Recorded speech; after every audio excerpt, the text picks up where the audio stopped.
life, every day, late at night, not okay. All I want, and I pray, all I need are some better days. Fuck me, I'm looking in the mirror, so foggy, but I've never seen clearer. I don't really think anyone can save me, and honestly I'm not really sure I want saving. I like to be my own worst enemy. There's no risk if you don't try at anything, so I'ma just keep buying everything. See you in the next life, have to be a better me. I don't think that my head's on straight, gotta flip it and grip it and go and get an x-ray.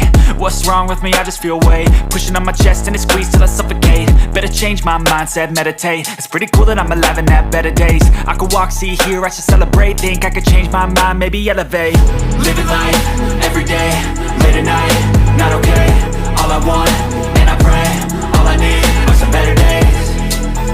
Yeah, all I need are some better days. Cause all I want, and I pray, I believe in the better days. I'm kinda stuck between a rock and a hard place. Do I work hard, or live it?